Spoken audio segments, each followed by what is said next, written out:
Dead home जो रहता है एक्चुअली हॉन्टेड हाउस उसी को कहते हैं। नॉर्थ ईस्ट डायरेक्शन अगर बिगड़ा हुआ है तो क्या प्रॉब्लम्स आ सकती हैं? तो नॉर्थ ईस्ट डायरेक्शन जो है वो क्लैरिटी की जोन है, ब्रेन की दिशा। अब अगर वहां पर 2 मिनट के लिए आप सोच लीजिए किसी का वॉशरूम है।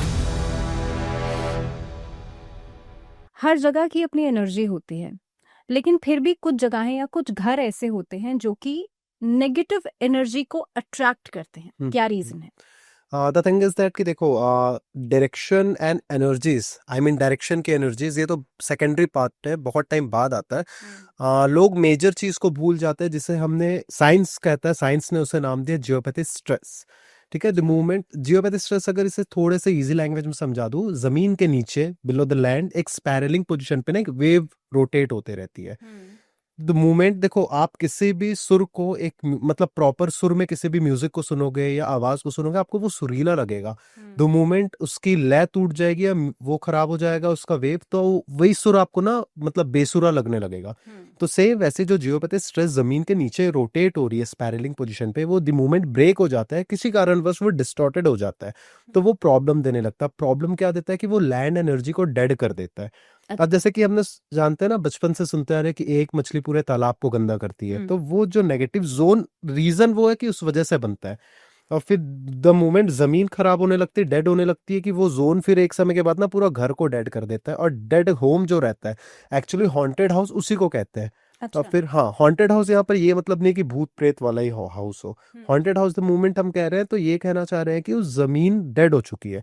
और फिर वो अब डेड चीजें किनको अट्रैक्ट करेगी? डेड चीजों को ही अट्रैक्ट करेगी, दैट मीन्स नेगेटिविटी को। अब वो नेगेटिविटी हो सकता है नेगेटिव वाइब्स को अट्रैक्ट करे, जैसे कि कोई नेगेटिव पीपल, नेगेटिव ऑरा वाले पीपल। और एक समय के बाद अगर उसे ट्रीट नहीं किया जाता तो वो सच में प्रेतों को या फिर नेगेटिव एंटिटीज को अट्रैक्ट करने लगती है। तो डायरेक्शन का रोल तो बहुत टाइम बाद आता है। एग्जैक्टली, डायरेक्शन का रोल तो बहुत टाइम बाद आता हाँ है। जी। लेकिन अगर हम एक बने हुए घर की बात करें हाँ जी। जिसमें कि डायरेक्शंस भी हैं, और घर में बहुत सारी डायरेक्शंस ऐसी होती हैं जो बहुत ऑस्पिशियस होती हैं, बहुत सोच समझ के बनाई जानी चाहिए। मैं चाहूंगी थोड़ा सा इस पे आप लाइट डालें कि घर का अगर नॉर्थ ईस्ट डायरेक्शन पूजा के लिए इस्तेमाल किया जाता है, ईशान कोण भी कहते हैं, नॉर्थ ईस्ट डायरेक्शन अगर बिगड़ा हुआ है तो क्या प्रॉब्लम्स आ सकती हैं? देखिए, बहुत इंपॉर्टेंट बात कही आपने। वैसे तो हर डायरेक्शन ही ऑस्पिशियस है, हाँ, but the thing is that कि कुछ डायरेक्शन ऐसे होते हैं, जैसे कि नॉर्थ ईस्ट डायरेक्शन हो गया, सेकंड आ जाता है नॉर्थ डायरेक्शन। ये सब कुछ ऐसे डायरेक्शन है ना कि जो बहुत ज्यादा इंपॉर्टेंट पार्ट है। जैसे कि हमारे बॉडी में हमारा पूरा बॉडी इंपॉर्टेंट है, बट जो 5 सेंस ऑर्गन है वो सबसे ज्यादा ऑस्पिशियस और इंपॉर्टेंट माना गया है। तो सेम वैसे आप समझ जाइए, पूरे घर पे नॉर्थ ईस्ट डायरेक्शन को बहुत ज्यादा इंपॉर्टेंस दिया गया है। क्यों दिया गया है? बिकॉज अगर मैं वास्तु के अकॉर्डिंग भी बात कर लूँ तो वास्तु पुरुष मंडल का सर का हिस्सा माना गया है उसे। मतलब आप जो भी इंसान उस घर पे रहता है उसके सोचने समझने की क्षमता या फिर विजन्स वहां से ही आते हैं। और उसे ईशान कोण भी इसलिए कहा जाता है कि अगर वो डिस्टर्ब हो जाता है या फिर वो खराब रहता है तो उस घर पे रहने वाले लोगों की, सोच लीजिए, लाइफ में डाउनफॉल आने लगता है। और वो घर पे भी डाउनफॉल आ जाता है, मतलब उस घर पे ज्यादा टाइम कोई लोग टिक ही नहीं पाएंगे।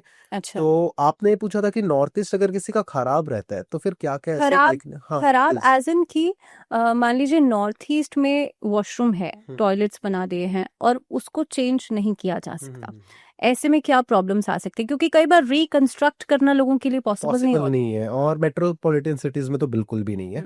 तो द थिंग इज दैट कि देखिए, पहली बात तो नॉर्थ ईस्ट डायरेक्शन जो है वो क्लैरिटी की जोन है, ब्रेन की दिशा। अब अगर वहां पर 2 मिनट के लिए आप सोच लीजिए किसी का वॉशरूम है, तो ना लोगों को 100% ब्रेन से रिलेटेड कुछ ना कुछ कारणवश इशू आएगा। हो सकता है छोटा सा माइग्रेन का इशू आने लग जाए, हो सकता है बड़े से बड़ा सीए या फिर कैंसर, उसे बोलना भी सही नहीं लगता, वो सब इश्यूज भी देखे गए। बट कुछ चीजों में अगर सॉल्यूशन की बात कर ले तो थोड़ा सा कॉन्ट्रडिक्टिव होगा ये चीज। बहुत से वास्तु एक्सपर्ट ये कहते हैं कि भैया नॉर्थ ईस्ट का कोई ट्रीटमेंट ही नहीं है, कोई भी ट्रीटमेंट नहीं है। मेरे ऐसे ऑडियो वीडियो टेस्टिमोनीज है जिसमें क्लाइंट क्लियर कह रहे हैं कि भैया उनके नॉर्थ ईस्ट पे टॉयलेट है, मैंने ट्रीट किया है और उन्हें बिल्कुल भी नेगेटिव इफेक्ट नहीं आ रहा है।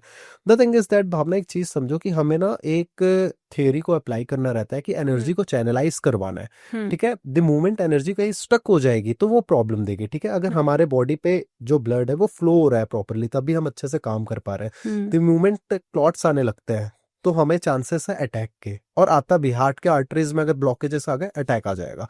तो सेम वैसे द मूवमेंट नॉर्थ ईस्ट में एनर्जी स्टक हो गई। अब टॉयलेट का काम क्या है? मतलब अगर एक्टिविटी देखे तो वो डिस्पोज ऑफ की एक्टिविटी हो रही है वहां पर। ठीक है, एक मतलब समझ जाओ कि वो कचड़े का जोन हो जा रहा है। तो आप सर की दिशा पे कचरे वाली एक्टिविटी कर रहे हो, तो हम्म यार ब्रेन में तो प्रॉब्लम आएगी ही आएगी। और not only brain, north east के पहले एक नॉर्थ नॉर्थ ईस्ट जोन भी होता है जिसे हम हेल्थ की जोन कहते हैं। तो अच्छा पूरे हेल्थ में भी कोई ना कोई इशू आने के चांसेस है। हम्म अब हम करें क्या कि वहां भैया क्लॉट आ गया, तो हमारा मेन काम है कि एनर्जी को फ्लो कराना। एक हम्म ची एनर्जी होती है, वो टेक्निकली वास्तु का नहीं, वो फेंगशुई का पार्ट हो जाता है। तो इजी लैंग्वेज में समझाओ तो आप ये समझ जाओ कि एनर्जी को वहां पर फ्लो में हम कैसे लाए।